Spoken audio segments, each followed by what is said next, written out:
Miracles We Have Seen, Chapter 30. Miracle at the Pop-In Store. For 25 years I was a school teacher. Most of that time I taught in the Westfield Middle School. Sometimes I taught 8th graders, but most of the time my work was with the 6th grade. This was my favorite age group, old enough to be serious yet still innocent, childlike.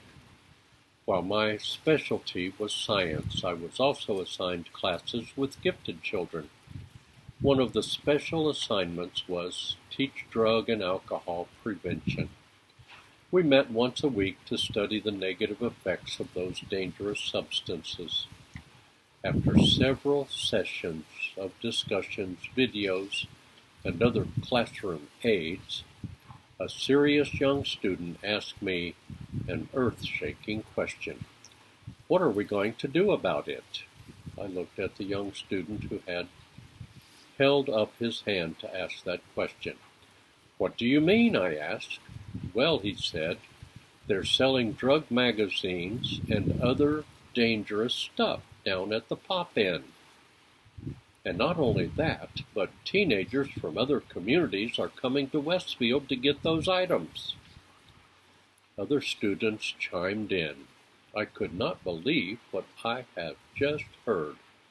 Most of the students nodded their heads in agreement. We decided to investigate and to get to the bottom of that shocking revelation. Drug magazines and paraphernalia sold in Westfield, Indiana. I could scarcely believe that story. Our community was known for its conservatism and propriety. Upon investigation, we discovered that story was true. But what could we do? I brought the problem before the entire classroom and asked what we might do to persuade the Pop-In manager to remove those dangerous, illegal items from the convenience store located quite near the Westfield campus. Several options were discussed in the classroom. What do you think we should do, Mr. Terry? Asked one of the students. The classroom became very still as I pondered that question. Then an idea came to my mind. It was not original with me. I had seen a particular protest method used quite effectively all across America just a few years prior. Would it work in our community? Would the school administration even allow us to try? Why don't we stage a protest march? I challenged those 25, 11, and 12-year-olds. A shout of approval shook the classroom. Some were standing to emphasize their bold endorsement. When can we do it, Mr. Terry? I suddenly realized that I was in over my head. These kids had heard so much rhetoric about the dangers of drugs. Now, who would do something about it? We designed a plan. Would it work? We had no idea how effective their ideas would be and how far that would reach. In fact, they received a letter of commendation from the White House. We first petitioned the superintendent of schools for his approval to stage a protest march from the Westfield Middle School to the Pop-In store, 3 blocks away. This was granted. Then we decided the day and the time. Next, we had the students get written signatures on a petition from every student in the school, asking the manager to remove those illegal items from her store. This was done with alacrity and enthusiasm. Soon we had every student's signature on the petition. Next, we appointed students to be the spokesman for the entire protest march. They would show the signatures to the store manager. They would read a brief statement they had helped to formulate. This statement requested the store manager to remove the offensive materials from the hidden shelves that all teenagers knew about. Next, the statement promised that all the protest marchers would purchase an item from the store that day if they complied. It warned furthermore that failure to do so would result in a boycott of the Westfield Pop-In to accentuate their Magna Carta. We decided to invite some of the news media to witness this first adolescent protest march that anyone could remember. We had no idea how effective those simple ideas would be. Around 11 o'clock on a Tuesday morning, I believe, an excited class of 25 sixth graders gathered outside the Westfield Middle School. We prayed for our venture. Then I cautioned each student not to do anything to attract attention. They were to walk silently in a single line, looking straight ahead. We had advised the news media as to the approximate time we would reach the Pop-In. We could not believe our eyes when we reached that destination. All of the networks were there. Channels from NBC, CBS, and ABC were there, with cameras and news reporters.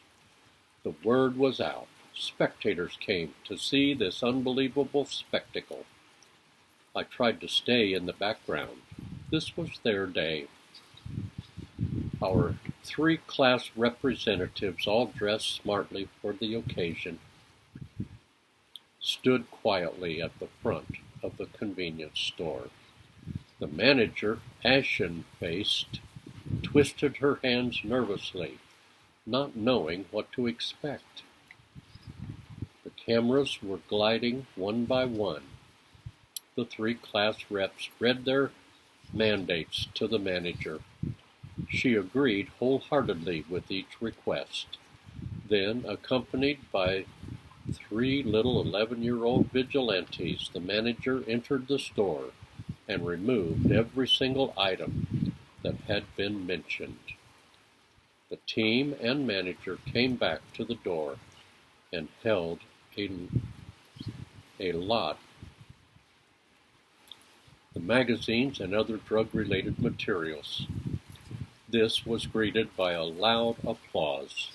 The class reps then motioned for the other members of the protest class to enter the store, where they purchased candy, chewing gum, and other items that were the children's favorites.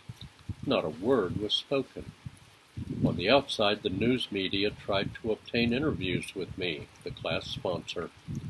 I gave only brief remarks to them. We wanted to see the power of children's voices. It was earth-shaking. The manager came to me furtively and spoke in a conspiratorial, low voice. "Mr. Terry, if you ever have any problems with Pop-In, will you please come and tell me first?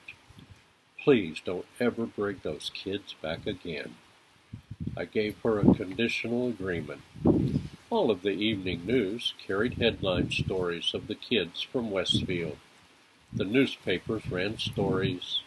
The school telephone rang with numerous approvals, but the biggest of all stories was still to come. The Westfield Pop-In story reached the U.S. Congress and even the White House.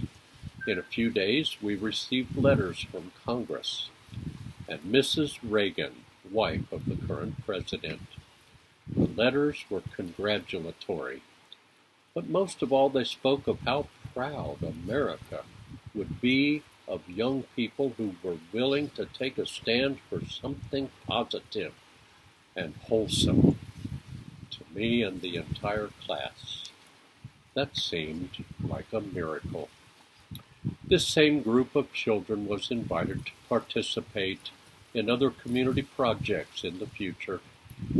They strongly influenced decisions not to allow liquor licenses in other convenience stores near the Westfield campus. In fact, they were successful 100% of the time in their special actions. Students were permitted to accompany me during school time on several occasions to speak at training seminars on alcohol and drug prevention programs. To me, this seemed like a miracle.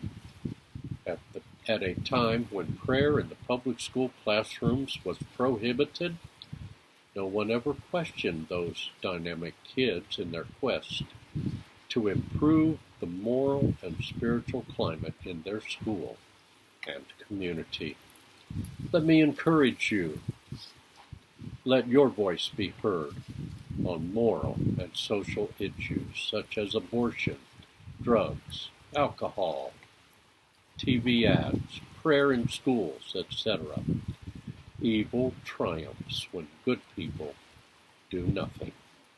Remember 2 Chronicles 7:14. If my people, which are called by my name, shall humble themselves and pray and seek my face, and turn from their wicked ways, then will I hear from heaven, and will forgive their sin, and heal their land.